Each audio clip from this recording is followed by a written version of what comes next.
Year 1900, Berlin. Winter had settled over the city early. Max Planck had been struggling with the same question for weeks. Why didn't heated objects emit light in the expected way? The equations didn't work. Classical physics couldn't explain the results of the experiments. Planck tried everything. Different formulas, different approaches, nothing worked. In the end, out of desperation, he made a new assumption. What if energy was not continuous? What if it was transferred in small packets? He called these packets quanta. He didn't believe it. But the math worked. Years later, he admitted it himself. He didn't do it because he believed it was true, but because nothing else worked. Yet this idea changed modern physics forever. Year 1905, Bern. Einstein published 4 papers in a single year. One of them changed the nature of light. Light was not just a wave. It was also made of particles. It consisted of photons. Light was both a wave and a particle at the same time. This idea contradicted everything physics had accepted.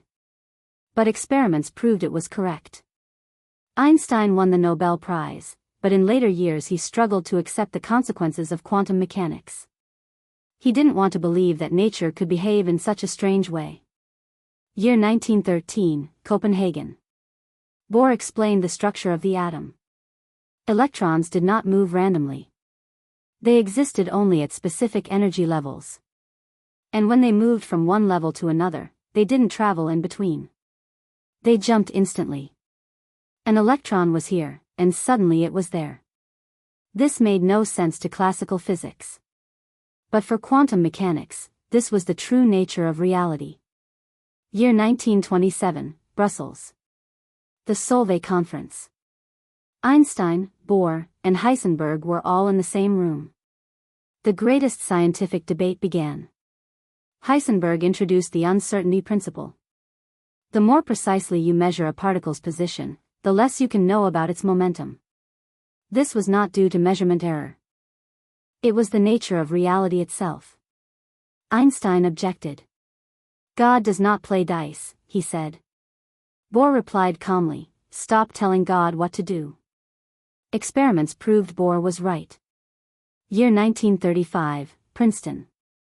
Einstein launched his final attack on quantum mechanics. He introduced the EPR paradox. 2 particles could affect each other instantly, no matter the distance between them. At the same time, Schrödinger proposed his famous thought experiment. A cat inside a box. Until the box is opened, the cat is both alive and dead at the same time. Year 1981. Feynman spoke. He said that to simulate nature, you must use quantum mechanics. And to simulate quantum mechanics, the machine itself must be quantum. Year 1985. Deutsch defined the theoretical model of a quantum computer. Year 1994. Shor introduced his algorithm. It could factor very large numbers. Encryption was now under threat. After the 2000s, companies and governments entered the field. Billions of dollars were invested. But there was a major problem, error. Quantum systems were extremely fragile. Error correction was developed, but it required millions of qubits. Quantum computers will do 2 things. They will build, and they will break. They will discover new medicines and new materials. But they will also end encryption. One day, all encrypted data could be broken. Today's data will become tomorrow's target. And all of this started with a single word written in Berlin. Quantum.